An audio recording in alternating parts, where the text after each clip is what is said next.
Welcome to the Health Coach Nation podcast. My name is Haley Rowe. I'm a marketing and sales coach and strategist for wellness professionals and life coaches and online service providers.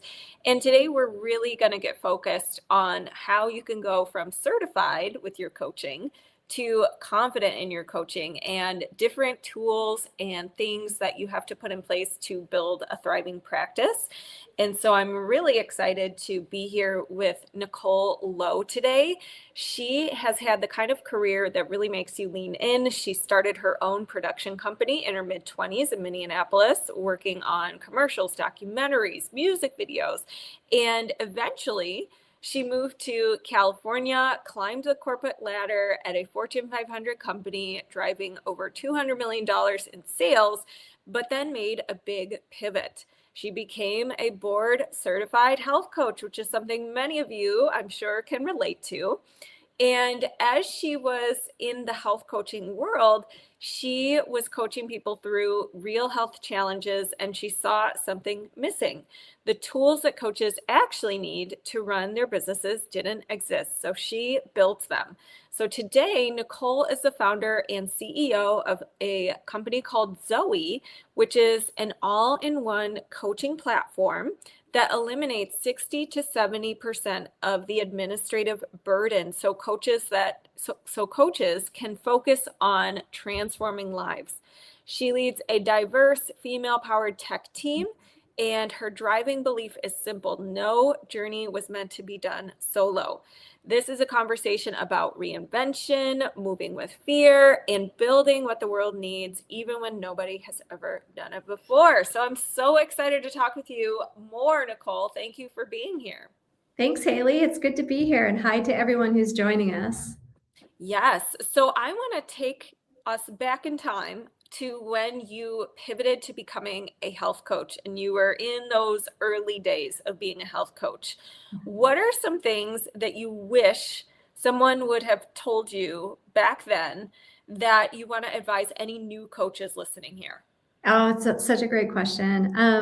Thinking back in time when I first started off, you start off, you're super excited, you've got your certificate, you're just full of passion, full of energy. I wish somebody would have sat me down and said, Nicole, just keep it simple. Just keep it simple. Set up your business, get out there, talk to people, meet with clients, and do that. Versus, I think what a lot of us do, and I know that I did when I first started off, was I have to have a shiny new logo. I have to have really pretty colors. I've got to build this brand. I've got to have all this content. And so those first few months, I feel like I really got bogged down thinking about all this content and thinking about things outside of myself versus just taking a deep breath and thinking, okay, what am I intending to do? What are my intentions for my business? And really thinking about who I am and what my place is and the kind of business that I wanted to manifest, and really just keeping it simple. Yeah, I always say the same thing because I think it's very easy to think I can't really get started until I have a perfect, beautiful website or I know every single thing about my back end and program and whatever. And really, a lot of that is built, I think confidence is built over time by doing things, right? And then the other thing is you don't want to go build everything when you're probably going to have to tweak it once you get feedback. Right? Would you agree with that? I would. That's something that's really interesting when you build something, is you don't realize how many times you're going to pivot and change. And so it's really important, and I talk with coaches all the time about this, is that just start where you are. Just focus on where you are right now. How can you move the needle forward from A to B? Don't worry about Z yet and getting through the whole alphabet. Just start where you are. And you'll learn, and you'll be pulling your service to the marketplace. You'll be pulling your ideas to the world versus trying to build something all in, like just have this whole thing done, on day one. Yeah, exactly.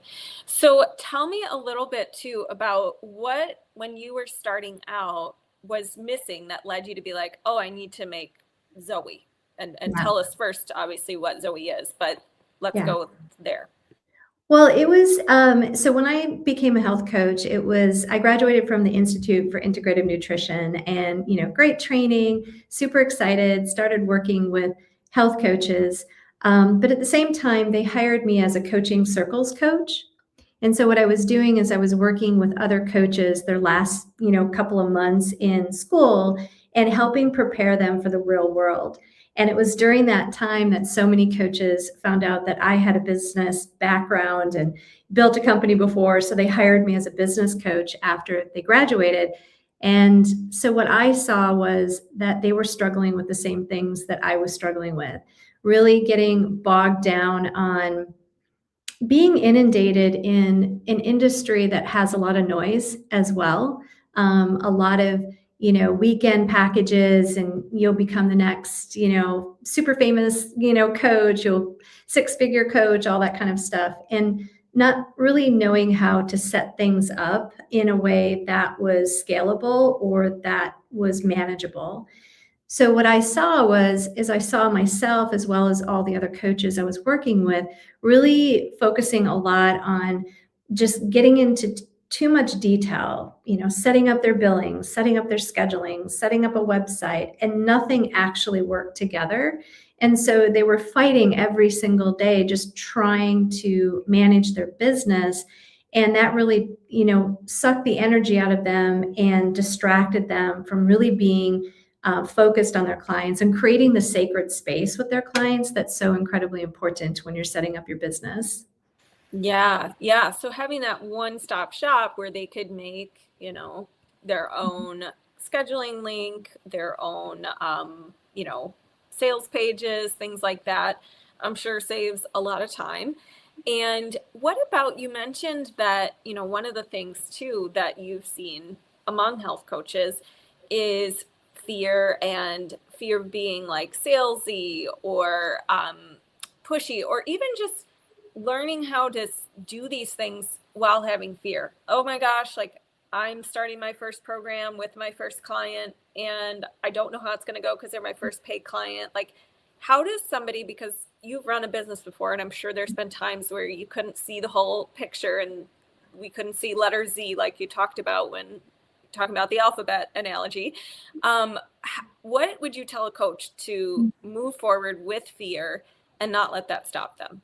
Yeah, it's easy for us to riff on this, right, and to talk about it, and it's another thing to put it in practice. And so, my first advice is just practice. Just practice on the baby steps, little things that might create some fear in you, or maybe you're uncomfortable asking for somebody to move from a discovery call to signing up for your program. Just try it. Just try it. The worst thing that can happen is they say no.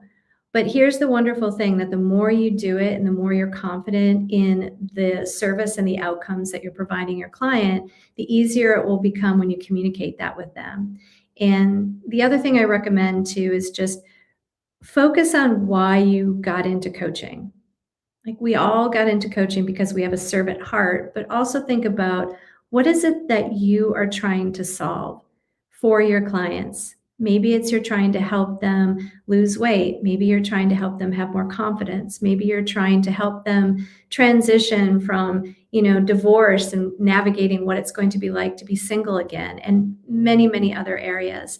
Focus on that, focus on what you're serving up to your clients, and focus on your clients, and allow that to be your driving conversation. And if you get a little nervous, just remember, everybody gets nervous. They came to you because they're looking for help, and you're there, you're trained, you're equipped, you're amazing, and you have something that they really need, and have confidence in that. Yeah, definitely.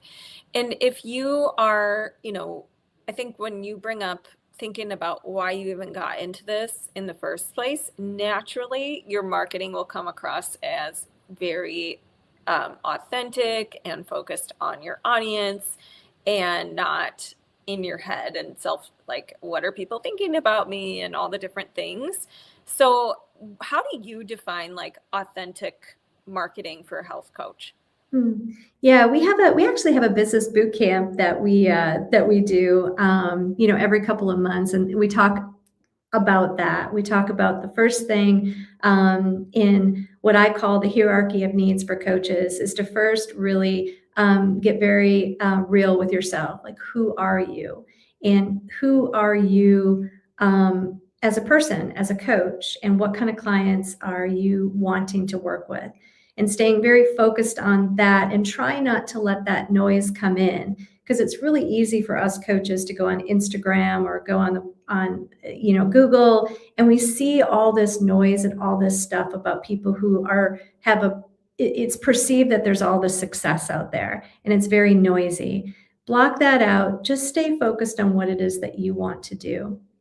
And staying true to your authenticity, it's important that you have a daily business meeting with yourself to remind yourself of who you are, to remind yourself of why you're doing this. And as you have that conversation with yourself more and more, those words will come out, and get them out. Journal, get it on a piece of paper, and you'll find incredible nuggets in there that you can pull out and put it into your marketing. And once you serve that up and get a few clients under your belt, 2 or 3 clients, start asking them, how are you feeling? How did this transform you? What does it feel like now versus it did, 2 months ago with this coaching? And start using the voice of the customer and what they're saying and what they're experiencing, and get that layered into your marketing. Yeah. And I think a lot of times your customers and clients will give you the best tidbits for your marketing. Like, one of the questions I ask in my client onboarding form is like, why did you choose to work with me as opposed to other options? And that is such valuable information because it helps me know what stood out to people, right? And the other thing is, like, one of my go-to phrases is, I'm the Mary Poppins of business resources. And that came from a client. I love that. I've heard you say that. I love it. So there were 2 or 3 clients who brought up Mary Poppins in random situations. I was like, I got to use this, because they're like, oh, you're like Mary Poppins. You always have something to offer for, solving my problem. So, so I think that, in the beginning, you're going to take a guess as to what your message is, but over time, you can start to really lean into what your clients give you as feedback and use that, as you said. So what about you? When you started your health coaching business, tell me, like, where did your first clients come from? And give me 1 second. I'm going to close a window. You can talk, but I'm going to leave for 1 second and I'll be right back. Okay, sounds good. Well, my very first client actually was my husband, Michael. And so for anyone who has seen my story background, I actually found Institute for Integrative Nutrition because I was absolutely overwhelmed and devastated when my husband was lying in ICU with coronary artery disease that was undetected. A couple of hospitals, urgent care, cardiologists, just every kind of test you can think of, and they all told him he was fine, but he wasn't fine. And he was laying there in ICU. He almost had a massive heart attack, and we found out that he was 99% blocked in 3 main arteries to his heart. We were 1 week away from going to Italy, and the doctor said we would have taken off out of LAX, and that would have been it. And that was a big wake-up call. I was not happy in my corporate job. I really just wanted something different for myself. And I found myself signing up for health coaching school. My entire family thought I was nuts. Like, what are you doing? You're giving up this great job with all this money, and you're going to be what? A health coach? So to answer your question, my first client was Michael, my husband, and I worked with his cardiologist, and I helped him go off all the medications. We completely had a massive lifestyle upgrade in terms of stress reduction, mindfulness, better eating, all of that. And we were able to manage his health with no medication.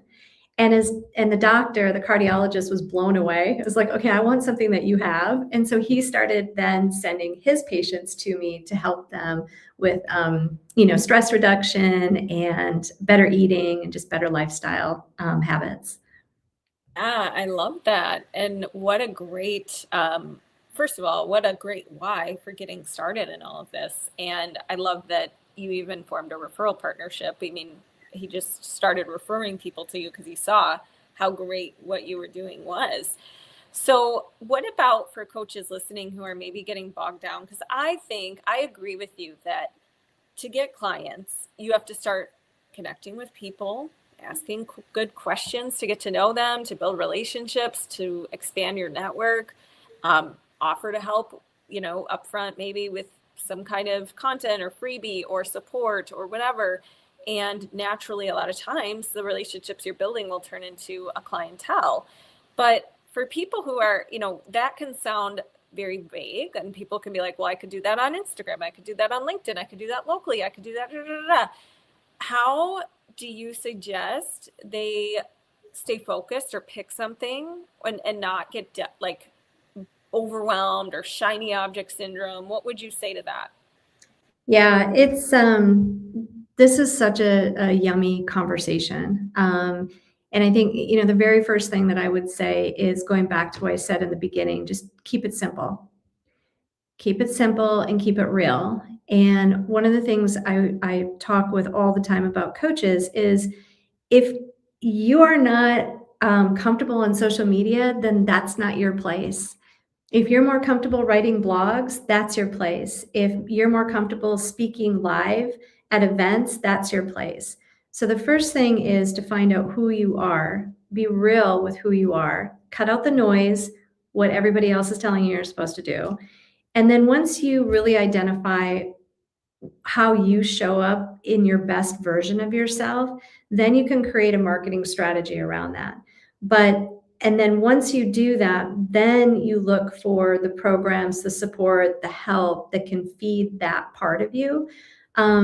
But I see so many great coaches when they first start off that they try so many things that are outside of their comfort zone. It's okay. Well, first, let me rephrase that.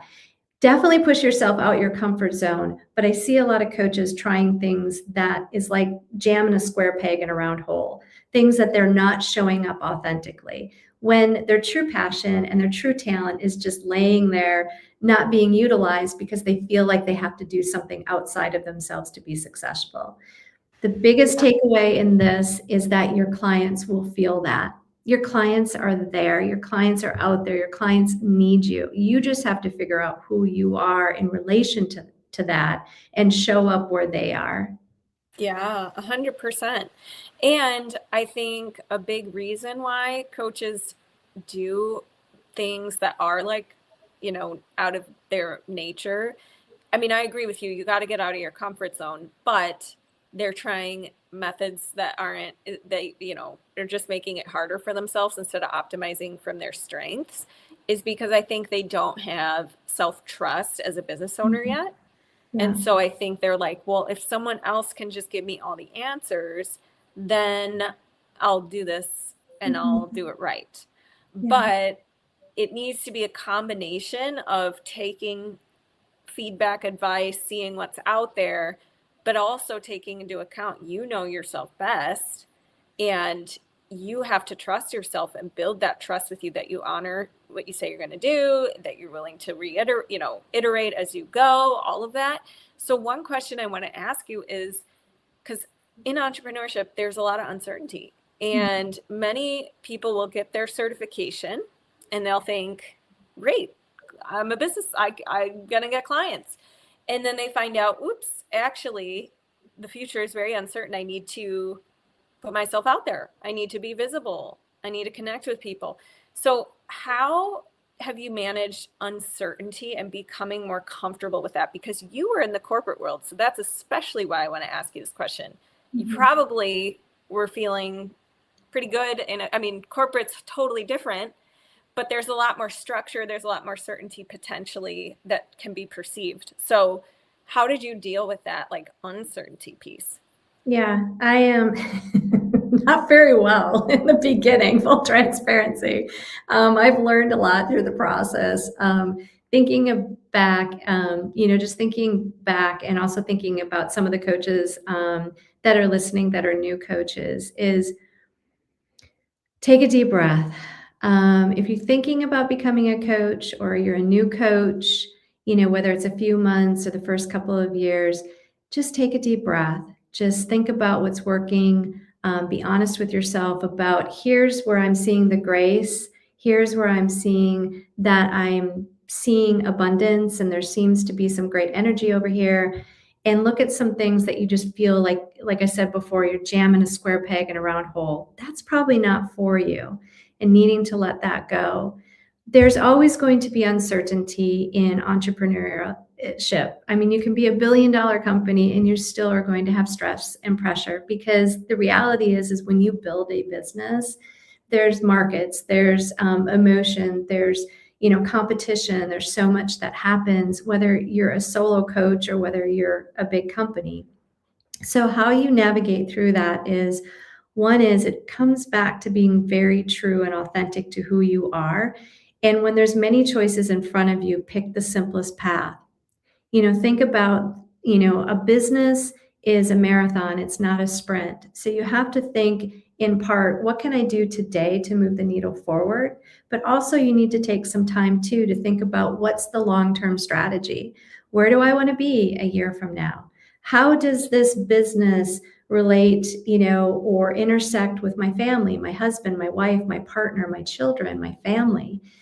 How are they potentially being affected by this, and bringing them into the conversation as well, and making sure that, and this is the biggest thing, making sure that you're setting yourself up so you're not doing this alone.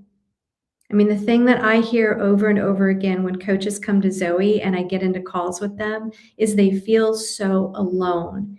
And you're not meant to do this alone. So find your people, get into your tribe, get into your community, get the support you need, talk to your partners, talk to your family, make sure that you're getting the support that you need to be filled up to do this.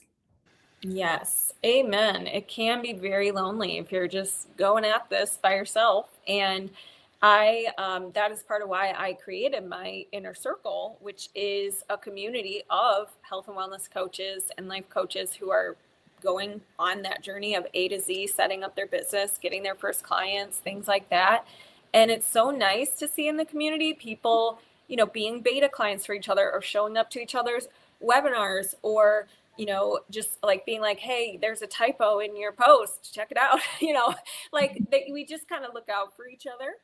And I think that you also are providing that with Zoe by, a couple things. I mean, I'm sure there's a community component, which we'll touch on, but you also are simplifying this scary journey that they would have to alone set up like 5 different platforms. I got to get a website. I got to get a scheduling link. I got to get a payment processor. And you're like bringing it all into one place, one community, and helping them do that. So tell me a little bit about Zoe, that things that you want them to know. Sure, absolutely. So Zoe is, like you said, it's an all-in-one platform where it's, plug and play. You have one login, you have everything that you need to run your practice management. So the calendar, scheduling, billing, free website, client management, communication, and more, all of that is in one central hub.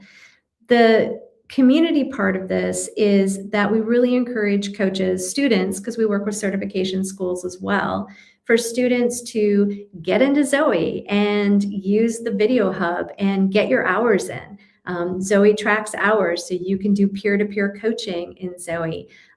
Form your relationships, your networking partners, and you can do all of that right in Zoe. The biggest thing is like when I think about Zoe versus trying to like cobble together all these different platforms, one is it's going to save you a ton of money, but it's also going to save you a ton of time. And it's also going to make you look more professional with your clients, because there's nothing worse than a client, let's say, cancels, and then you forgot when they canceled, and then you sent them a bill, but it was within the 24 hours, and you got this awkward conversation, or you missed a WhatsApp message, a text message, email. Wait, where did she send? Okay. That just doesn't look very professional. So an all-in-one is something that I highly recommend. And with Zoe, we are truly built by coaches. Like, we built a product not from a technology perspective, we built it from a coaching perspective. Like, what do you actually need to create that sacred space between you and the client? Yes, I love that. So for anybody who does want to check out Zoe, we'll put it in the show notes at haleyrowe.com. Or you can message one of us and, we'll get you hooked up. But I think that this is just really important because this takes one thing off your plate. Entrepreneurship's already hard. Let's not make it harder by trying to look everywhere for 10 million different platforms. So I want to ask you where everybody can find you. Share with us all the links. How can people stay connected with you? Yeah, absolutely. The best way is just go to zoe.com, zoe.com. You can connect with us there. You can also check us out on Instagram, at Zoe App. We're on LinkedIn as well. You can always reach out to us, hello@zoe.com. We have a whole team of people that will connect with you. Even if you feel like chatting with us, just go to the website and say, hey, I'd like to chat with you. And I've got a team of people that are very chatty and just love to hear from coaches. So great.